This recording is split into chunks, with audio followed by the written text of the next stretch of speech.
Good afternoon. And I am here for 2 days, or, well, I'm here to do the reading for the week. Let me just share this around while we're waiting for everybody to jump on. And I do want to say happy eclipse and full moon to all you wonderful peoples out there. That whole thing starts today. If you're in places like Australia, you are already coming into that energy.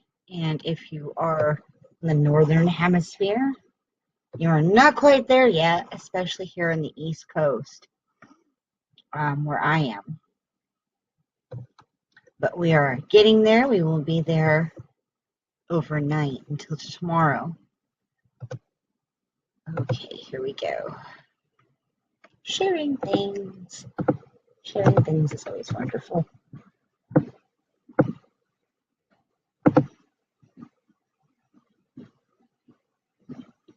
Shared. I do apologize for not letting people know I was going live before I went live, but I have to run out this afternoon, so I'm trying to get everything done before I leave, so I can leave and be happy and present where I need to be this afternoon. All right, well, the cards have been drawn, and they don't give a whole lot of insight this week. This week, they're all like cheerleader-ish. Go, go, rah, rah. You can do this. Don't worry about it. But we'll get to that in just a minute. And in case you don't know who I am, I'm Lindsay Baldessano, and I own Super Secret Powers Coaching. And I help empaths, intuitive, spiritually gifted women really get so deep in their center, so deep in their soul mission, and so deep in such a good groove with their gifts that they rock the world, that they create a great impact with their light, and they change their lives and they change the world because they changed their lives and they healed.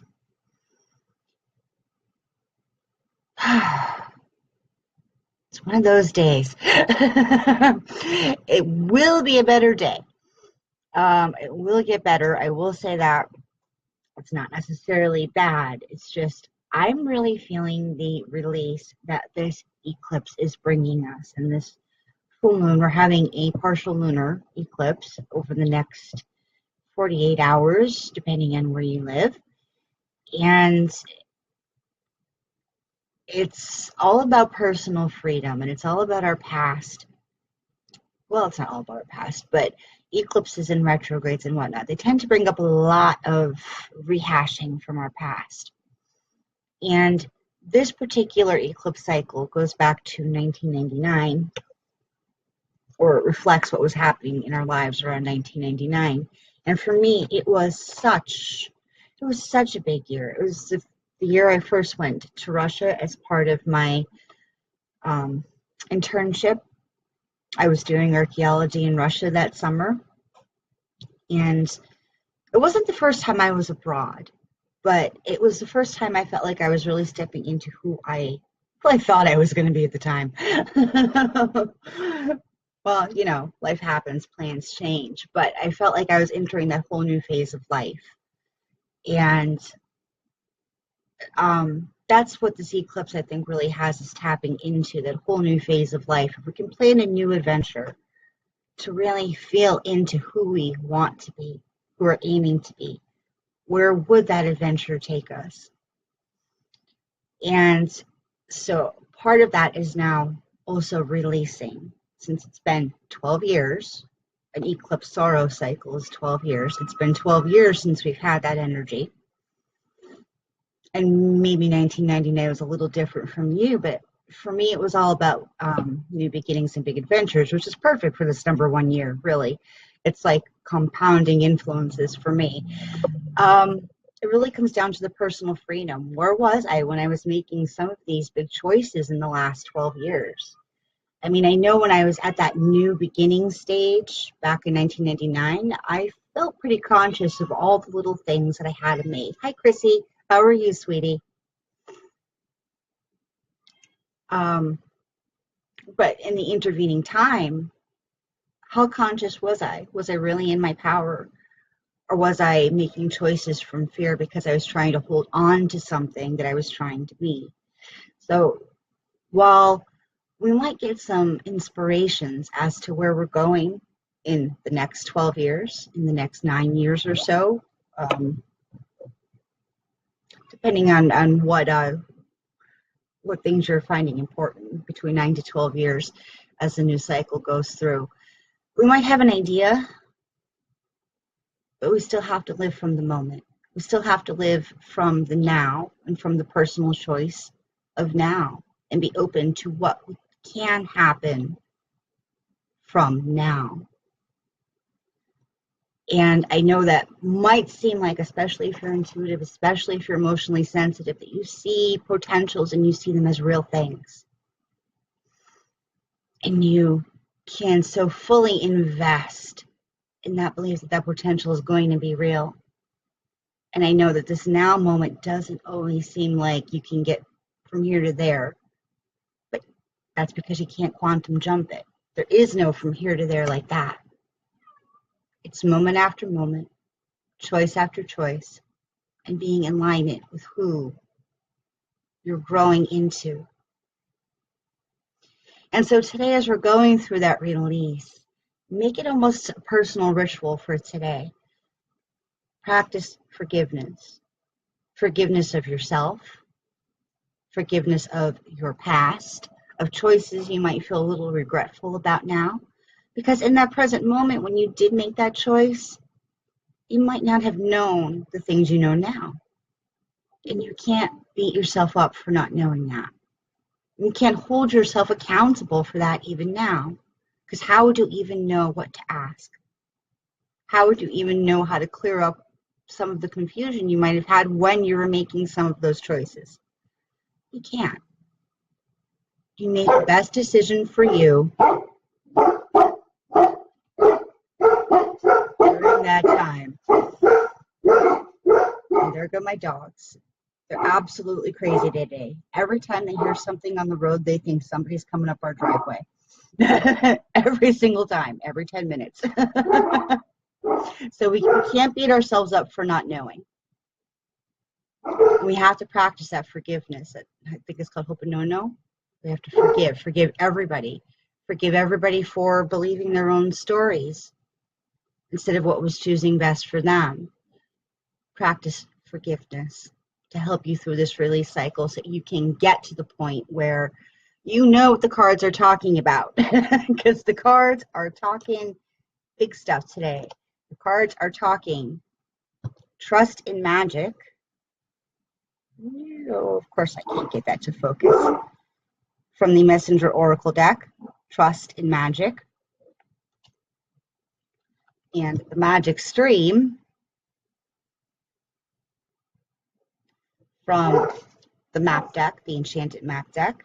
There are two drawn from the Enchanted Map deck today because they leapt out of my hand as I was shuffling.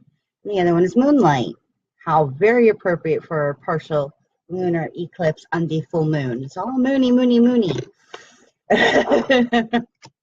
So things are coming. There is something bigger to tap into. We just have to get through that release. So we have to practice that forgiveness. Be strong in knowing strength. Wow. My thing does not want to focus today. So be strong in our knowing that there really is something bigger. And the world isn't trying to beat us up by bringing this up. We aren't fuck-ups because we feel that maybe our dreams from 12 years ago aren't where we thought they would be today. Have strength that we're going somewhere and that we are growing and we're evolving into who we need to be. And they're asking, the cards, the spirits, are asking us to look back to Ostara. Yes, it's a fertility goddess. I will read the message, but there is another connection point as to why this is kind of ironic that it came up today. So it is the past. It's the perfect time for you to start new projects, access ideas, and give birth to new conditions. That is what this eclipse season over this month is about. But all eclipse seasons are connected, and we have 2 a year. And so our last eclipse season was back in February. So whatever you started at the beginning of this number 1 year, especially during those eclipse times, whatever you were working on is now coming into fruition or better focus. So whatever intentions you've been holding since February, they're going to start shifting, and they're going to start moving. You just have to get there, practice the forgiveness, intentionally release. If you have to, light some candles, burn some little papers with everything you would like to change in your life. Be present and be conscious about what needs to go right now. And that's weird because it's a full moon and it's not a new moon. I feel like they're a little flip-flopped, but we're prepping for much, much bigger energy. This partial lunar eclipse and this full moon is just the beginning of this season. It kind of already began. I think we got some previews as to where this is going, what's been coming up for you, but it's only going to get bigger.